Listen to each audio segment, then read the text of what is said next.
ये प्रश्न है रेखा और कोण का, जो प्रश्नावली 6.2 है उसका पहला प्रश्न है। लिखा है कि आकृति 6.28 में एक चित्र दिया गया है। उस चित्र में यह लिखा है कि x और y का मान निकालना है। हम लोगों को x और क्या निकालना है, x और y का मान क्या करना, ज्ञात करना है। ये पहले का एनसीईआरटी का बुक है, जिसमें अब जो नया एनसीईआरटी का बुक आया है उसमें ये वाला प्रश्न को नहीं छापा गया है। बोला x और y का मान निकालना है, तो x और y का मान ज्ञात कीजिए, फिर दर्शाइए कि a और b एक दूसरे में रेखा क्या है, समांतर है। हम लोग तिर्यक रेखा पढ़े थे कि तिर्यक रेखा में जब कोण बराबर होती है तो रेखाएं समांतर होती है, रेखाएं समांतर होती है तो कोण क्या होता है, बराबर होता है। तो हम लोग को x और y का मान निकालना है। तो x और y का मान निकालना बहुत इजी है, बहुत क्या है, आसान है। अगर थोड़ा देखें y का मान हम लोग निकाल सकते हैं। y का मान कैसे निकाल लें, तो थोड़ा देखना है कि जब कोई एक रेखा गुजर रही है और कोई दूसरा रेखा उसको क्या कर रही है, परछेद कर रही है, तो उसके आमने सामने में जो कोण बनता है उस कोण को हम लोग क्या करते हैं, शीर्षाभिमुख कोण कहते हैं। उसी तरह जो कोण y बराबर कोण 130 की आपस में एक दूसरे क्या होगा, बराबर होगा। बराबर कैसे होगा, एक दूसरे के आमने सामने है जो शीर्षाभिमुख कोण कहलाएंगे। तो हम लोग क्या कर सकते हैं, ले सकते हैं, यहाँ से हल कर रहे हैं, सीधा डायरेक्ट लिख देंगे कि कोण जो y है वो 130 डिग्री है। कोण y 130 डिग्री है, कैसे होगा, वो गुण लिखना है कि कौन होगा, शीर्षाभिमुख कोण, शीर्षाभिमुख कोण।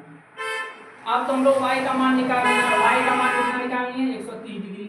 अब इस y से हम लोग x का मान निकाल सकते हैं। जब तिर्यक रेखा के अंदर में एक कोणा से दूसरे कोणा में जो कोण बनता है उसको हम लोग कहते हैं एकांतर अंतःकोण। जैसे हम कह सकते हैं कि कोण x y के बराबर है, कोण x y के बराबर कैसे है, कोण x y के बराबर कैसे है, एक कोण होगा एकांतर अंतःकोण, एकांतर अंतःकोण, एकांतर क्या होगा, अंतःकोण। तो कह सकते हैं अगर कोण y का मान 130 है तो कोण x का भी मान कितना होगा, 130 होगा।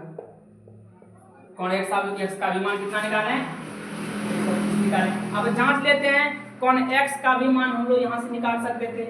एक रेखा कोई सरल रेखा है, उस पे कोई एक या एक से अधिक कोण बनती है तो शीर्षाभिमुख कोण नहीं, वो रेखीय युग्म कोण कहलाता है। तो यहाँ से यहाँ ई वाला कोण अगर 50 है तो इससे x का मान निकाल सकते थे।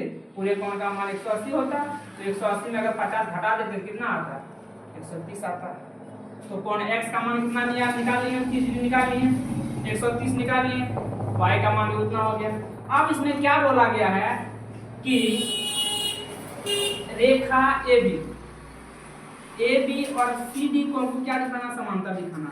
हम क्या बोलेंगे कि अगर तिर्यक रेखा में कोणे बराबर है तो उसका रेखाएं क्या होगी, समांतर होगा। तो हम कह सकते हैं कि तिर्यक रेखा के अंदर सभी कोण क्या है, आपस में बराबर है। जब कोण बराबर है तो जो ये भी समांतर होगा, किसका समांतर होगा, CD का समांतर होगा। अगर तिर्यक रेखा समांतर है तो कोण बराबर है, अगर कोण बराबर है तो रेखा समांतर है। अरे